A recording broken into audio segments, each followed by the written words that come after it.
আজকে সকাল থেকেই আমি খুবই ডিমোটিভেটেড ফিল করছিলাম, তাই আমি ভাবলাম সারাক্ষণ মন খারাপ করে শুয়ে শুয়ে রিলস না দেখে আমি কিছু কাজ করি।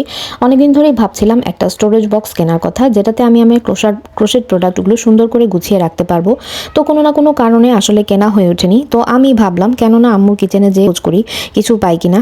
নো ওয়ান্ডার দুইটা স্টোরেজ বক্স আমার চোখে পড়ে যায়। এগুলোতে ধুলো জমা হয়েছিল, তাই ভাবলাম এগুলো পরিষ্কার করা শুরু করি। পরিষ্কার করতে করতে আমি ভাবছিলাম দুনিয়াতে আর কোথাও কোনো কিছু না পেলেও মায়ের কাছে কেন কিভাবে যেন অল্টারনেটিভ সলিউশন থেকেই যায়।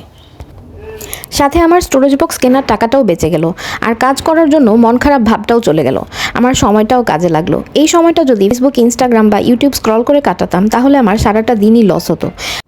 কারণ মন খারাপ বা ডিমোটিভেটেড থাকলে ব্রেইন সাধারণত কোনো কিছু শেখানোর পরিবর্তে আমাদেরকে ইন্সপায়ার করে এমন কিছু দেখা যেগুলো আমাদের কোনো কাজেই আসে না। আলটিমেটলি আমাদের সময়টা নষ্ট হয়। তো যাই হোক, কাজ করতে করতে আমি এটাও ভাবছিলাম যে আজকে সারাদিন আমার কী কী কাজ করতে হবে। তখনই মনে হলো আমার পার্সেলও গোছানো বাকি। আজকে আমার একটা পার্সেল যাবে। প্লাস আমি যেই টোট ব্যাগটা বানাবো বলে ঠিক করেছিলাম, সেই টোট ব্যাগের জন্য আমার এখনও বেশ কয়েকটা স্কোয়ার বানানো বাকি আছে। তো সেই স্কোয়ারগুলো আজকে দিনের মধ্যে কমপ্লিট করার চেষ্টা করব। এছাড়াও আমি একটা রাগ বানিয়েছিলাম। রাগটা 30 ইঞ্চি ছিল। এটাও ব্লকিং করা শেষ করতে হবে ক্লায়েন্টকে পাঠানোর জন্য। তো প্ল্যানিং প্লটিং করতে করতে আমার ক্লিনিং করা শেষ। এখন ইনভেন্টরিগুলো গুছিয়ে রাখার পালা।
তো এভাবে করেই আমার সবগুলো কাজ শেষ হয়ে গেল। এখন আমার স্কোয়ার কমপ্লিট করার পালা। আশা করছি আজকের মধ্যে আমি সবগুলো স্কোয়ার কমপ্লিট করে ফেলবো। এখনও পর্যন্ত আমার 7টা স্কোয়ার কমপ্লিট করা হয়েছে। এটা এখন 8 নাম্বার স্কোয়ারের কাজ চলছে। চেষ্টা করব যেন 13টা স্কোয়ার আজকে রাতের মধ্যে শেষ করে ফেলতে পারি, এবং অবশ্যই এটারও একটা ভিডিও তোমাদের সাথে শেয়ার করব। যদি তোমাদের আমার ভিডিওটা ভালো লেগে থাকে অবশ্যই আমার চ্যানেলটাকে সাবস্ক্রাইব করতে ভুলবে না। আর কোনোই ডিমোটিভেটেড থাকবে না, কাজ করতে থাকো। ক্রাফট করলে অনেক ভালো লাগে, ক্রাফট করলে মনটাও ভালো লাগে, মনটা ভালো থাকে, আর অনেক কিছু শেখার আগ্রহ জাগে। শুধু রিলস না দেখে ফেসবুক স্ক্রল না করে আমার কাছে মনে হয় আমি যদি ক্রাফট করতে থাকি বা কোনো কিছু ক্রিয়েটিভ কিছু করতে থাকি তাহলে আমার কাছে এটা বেস্ট মনে হয়, বেস্ট প্র্যাকটিস মনে হয়। ক্রোশেটিং কিন্তু অনেক রিল্যাক্স করে আমাদের মাইন্ডকে। আমার কাছে মনে হয় এটা আমার জন্য একটা মেডিসিন। সো আমার যখনই মনে হয় যে আমার ভাল লাগছে না, ডিমোটিভেটেড ফিল হয়, আমি ক্রাফট করতে বসে যাই, কোনো না কোনো নতুন কিছু করি, নতুন কিছু শেখার চেষ্টা করি, তাহলেই আমার ভালো লাগে এবং আমার ওই দিনটাও খুবই প্রোডাক্টিভ যায়।